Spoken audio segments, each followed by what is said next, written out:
Halo teman-teman, baiklah di sini kami dari kelompok 2 akan membahas materi kami tentang anatomi batang. Selamat belajar. Kami di sini dari kelompok 2 anatomi tumbuhan akan menjelaskan bagaimana itu anatomi tumbuhan bagian batang. Saya persilakan penyaji pertama Bermauli. Saya persilakan. Anatomi batang.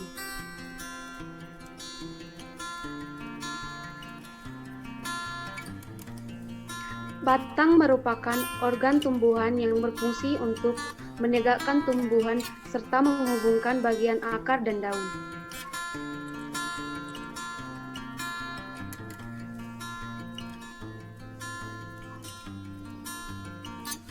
Lapisan penyusun batang dari luar ke dalam adalah sebagai berikut.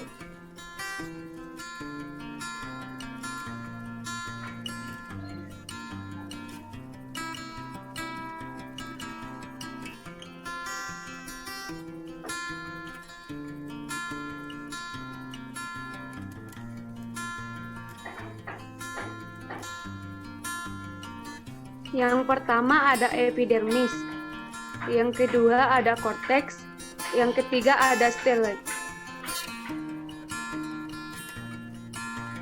Dapat kita perhatikan gambar yang ada di bawah.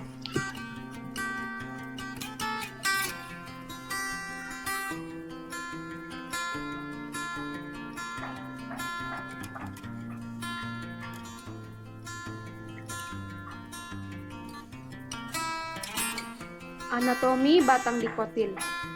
Pada tumbuhan dikotil, berkas pembuluh tersusun dalam suatu lingkaran sehingga korteks terdapat di bagian luar lingkaran dan empelur di bagian dalam lingkaran.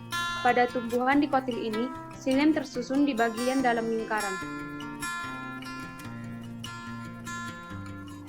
Di antara phloem dan xilem terdapat kambium yang menyebabkan pertumbuhan sekunder pada tumbuhan dikotil. Kambium merupakan jaringan meristem lateral yang berfungsi dalam pertumbuhan sekunder.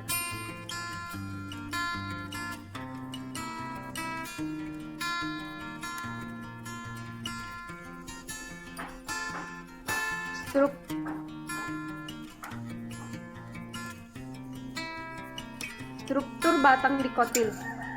Kita dapat melihat gambar struktur batang dikotil.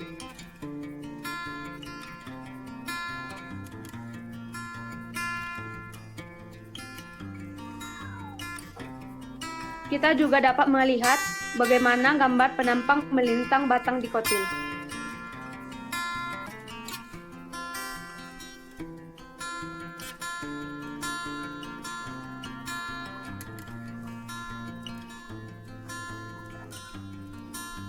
Dua macam kambium yang menghasilkan jaringan sekunder tumbuhan dikotil yaitu yang pertama kambium pembuluh atau vaskular kambium, yang dimana kambium pembuluh ini menghasilkan xilem sekunder atau kayu ke arah dalam dan phloem sekunder ke arah luar.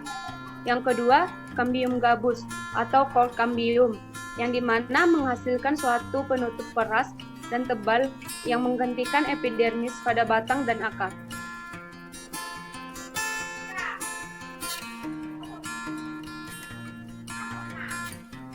Dapat kita amati gambar yang dimana kambium pembuluh sama kambium gabus.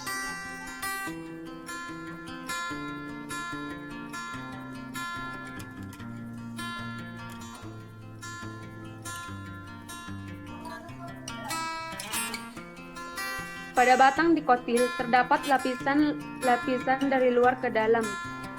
Yang pertama epidermis, yang kedua korteks, yang ketiga endodermis.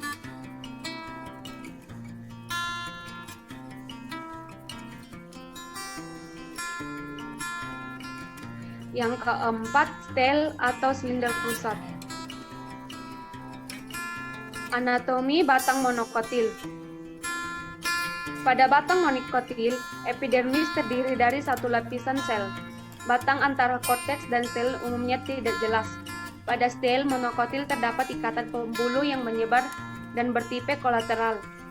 dan bertipe kolateral tertutup, yang artinya di antara xilem dan phloem tidak ditemukan kambium. Selanjutnya saya serahkan kepada moderator. Baiklah, terima kasih kepada Saudari Indah. Saya persilakan Saudari Indah untuk membacakannya. Baik, selanjutnya saya akan membacakan materi kami. Tidak adanya kambium pada monokotil menyebabkan batang monokotil tidak dapat tumbuh membesar. Dengan perkataan lain, tidak terjadi pertumbuhan menebal sekunder. Kita dapat melihat pada gambar di bawah ini.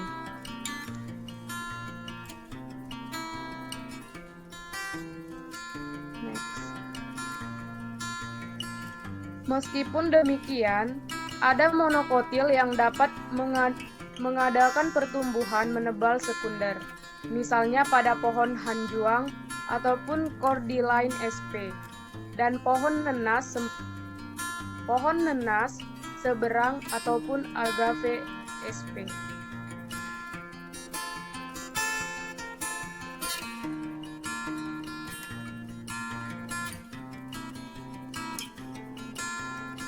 Anatomi batang Gymnospermae ataupun berbiji terbuka.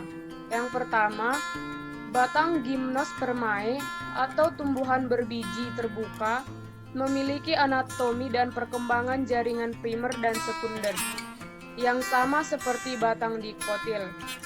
Yang kedua, secara anatomi, xilem batang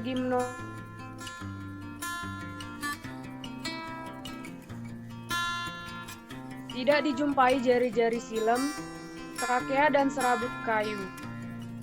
Phloem pada batang Gymnospermae umumnya terdiri dari pembuluh tapis dan parenkim phloem. Sel pengiring phloem tidak ada. Yang ketiga, pada kebanyakan Gymnospermae umumnya dijumpai saluran resin pada korteks.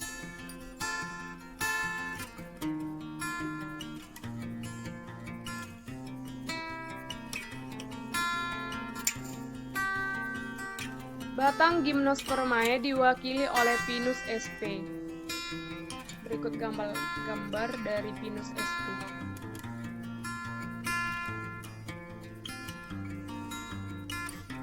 Konsep stele. Stele atau silinder pusat merupakan lapisan terdalam dari batang.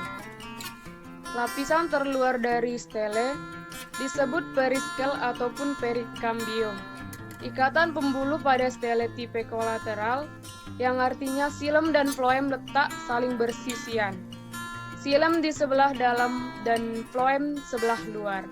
Pada gambar di bawah ini dapat kita lihat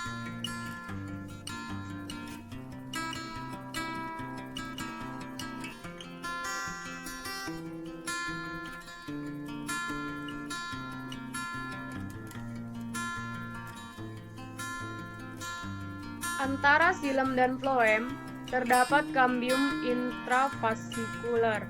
Pada perkembangan selanjutnya, jaringan parenkim yang terdapat di antara berkas pembuluh angkut juga berubah menjadi kambium, yang disebut kambium interfasikular.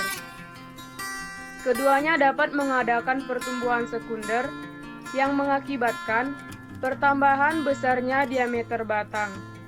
Pada gambar kita dapat melihat berkas vaskuler, kambium intervarkuler, empelur, dan jari-jari empelur.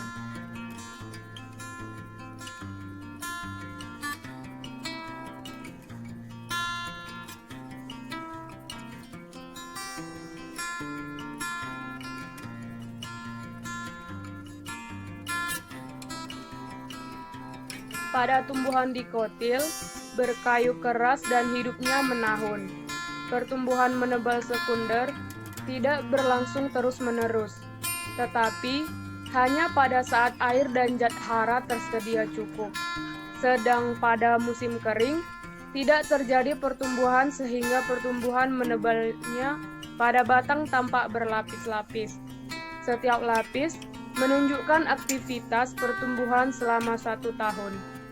Lapis-lapis lingkaran tersebut dinamakan lingkaran tahun.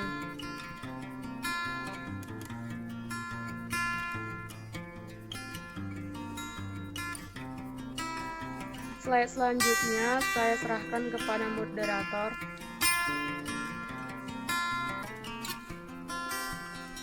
Baiklah, terima kasih kepada Saudari Indah. Saya persilakan penyaji berikutnya, Saudari Yohana. Saya persilakan. Berikutnya adalah lingkaran tahun. Bisa kita lihat pada gambar, di lingkaran tahun terdapat floem, xilem, cambium. Next.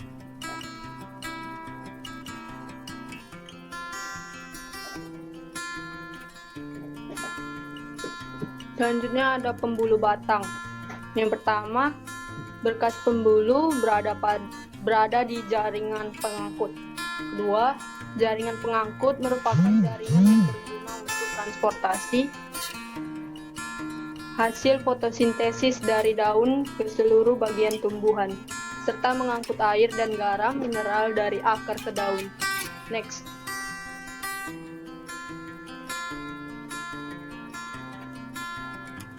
Jaringan pengangkut terdiri dari yang pertama ada xilem atau pembuluh kayu. Sel penyusunnya berupa trakeit, trakea, dan parenkim xilem. Terdapat pada bagian kayu.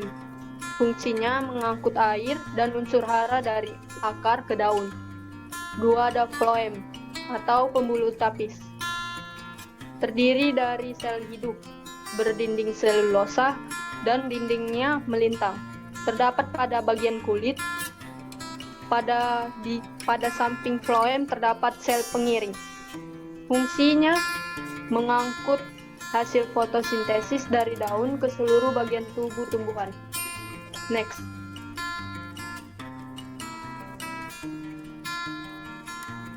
Berikut bisa kita lihat gambar penampang xilem dan floem. Next.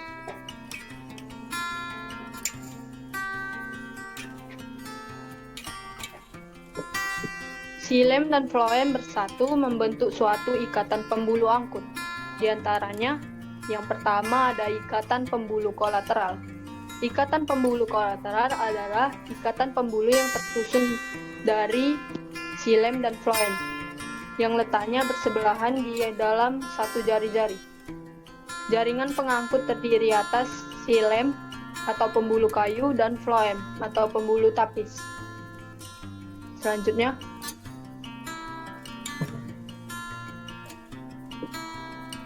xilem tersusun oleh sel-sel. Di antaranya ada trakeit, cirinya selnya mati, dindingnya lignin, pelekatnya miring berpori. Kedua ada trakea, cirinya selnya mati, dindingnya lignin, dindingnya melintang berdifusi atau membaur. Fungsi dari xilem yaitu alat transportasi zat anorganik atau mineral dan air. Next. Fungsinya yang kedua yaitu mengokohkan tumbuhan. Baiklah, saya persilakan kepada Saudari Andri untuk menjelaskan slide berikutnya.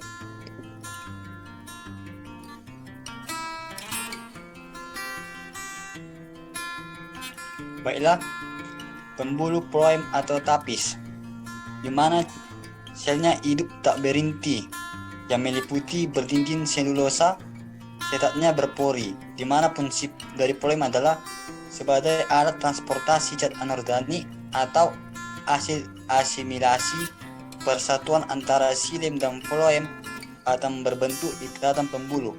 Next. Struktur primer batang. Semua tumbuhan memiliki struktur primer, yaitu struktur jaringan yang terbentuk pada awal pertumbuhan batang pada ujung batang. Selanjutnya, tipe-tipe ikatan pembuluh. Yang pertama, tipe tonsentris. Ampipasal bila xilem mengelilingi floem. Tribal bila phloem menyelini xilem, contohnya pada akar dan batang tumbuhan patu atau Pteridophyta. Yang kedua, kolateral bila phloem berada di sebelah luar dan xilem berada di sebelah dalam, meliputi kolateral tertutup, tersusun acak pada batang monototil. Kolateral terbuka tersusun teratur pada batang ditotil. Yang ketiga, tipe bitolateral bila xilem diapit oleh phloem, yaitu dengan xilem di tengah seperti bintang, contohnya pada akar ditotil. Dan tempat tipe radial, di mana bila letak xilem dan phloem berselang-seling secara radial, contohnya pada akar monototil. Selanjutnya, struktur primer batang monototil. Struktur primer batang monototil terdiri dari epidermis pada bagian luar dan pada bagian dalam terdiri atas sklerentima, parentima, ikatan pembuluh, dan parentima empulur. Ikatan pembuluh pada struktur primer batang monototil tersebar acak hingga empulur, sehingga batas tortes dan empulur tidak tampak. Selanjutnya,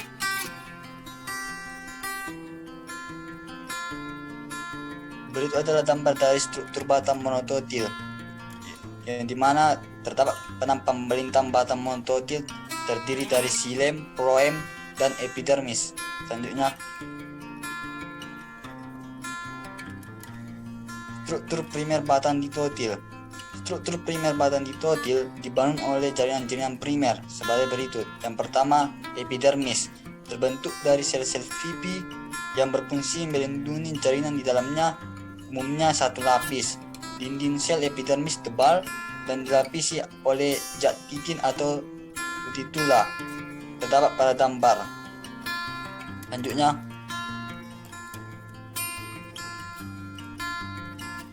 yang kedua ada tortes, di mana daerah di bawah epidermis yang tersusun dari sel-sel parentima fungsinya dapat untuk menyimpan cadangan makanan. Baiklah, saya kembalikan kepada moderator. Saya persilakan Saudara Sanggam. Baik, selanjutnya itu ada stele atau silinder pusat, yang mana merupakan bagian terdalam dari batang. Stele tersebut disusun oleh xilem, phloem, cambium vascular, dan empulur. Untuk gambarnya dapat dilihat pada slide. Next. Yang pertama itu ada phloem primer. Phloem primer merupakan jaringan kompleks yang tersusun oleh beberapa macam sel yang mampu mengangkat zat organik hasil fotosintesis dari daun ke tempat lain. Misalnya sel-sel phloem dan serabut phloem. Tertera pada gambar. Next. Dua, ada cambium vascular atau cambium pembuluh. Merupakan jaringan yang bersifat meristematis dan terbentuk dari procambium. Cambium ini terletak di antara jaringan xilem dan phloem. Pembelahan ke arah luar dari sel-sel cambium akan membentuk phloem sekunder, sedangkan ke arah dalam akan membentuk xilem sekunder. Next. Lalu ada xilem primer. Xilem primer merupakan jaringan yang kompleks yang tersusun atas pembuluh xilem atau trakea dan trakeid, terbentuk pada pertumbuhan primer. Lalu ada empulur, merupakan bagian dalam batang yang tersusun oleh sel parenkima dan dapat berfungsi sebagai tempat penyimpanan makanan. Pada gambar bisa dilihat ada berkas vaskular, cambium varkular, cambium intervarkular, empulur, dan jari-jari empulur. Next.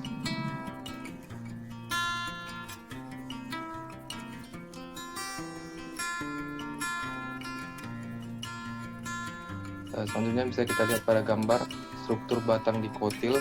Itu ada korteks, phloem primer, phloem sekunder, cambium, xilem sekunder. Bagian terluar ada epidermis, lalu ada cambium, xilem primer, phloem primer, dan xilem primer. Next.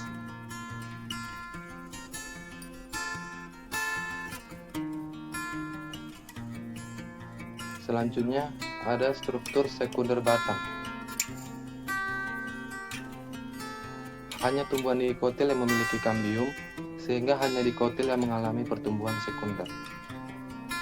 Next.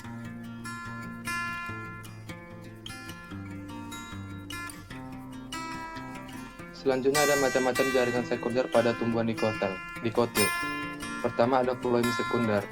Floem sekunder merupakan jaringan floem yang letaknya lebih dalam dari floem primer yang dibentuk oleh kambium ke arah luar.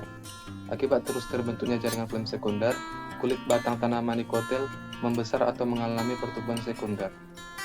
Yang kedua ada xilem sekunder, merupakan jaringan xilem yang dibentuk oleh jaringan kambium ke arah dalam.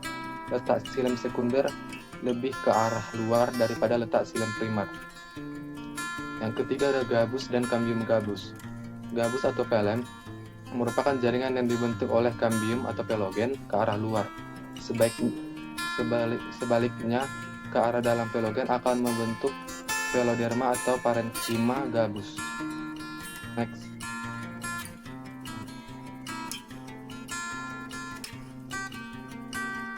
Selanjutnya ada perbedaan struktur batang monokotil dan dikotil.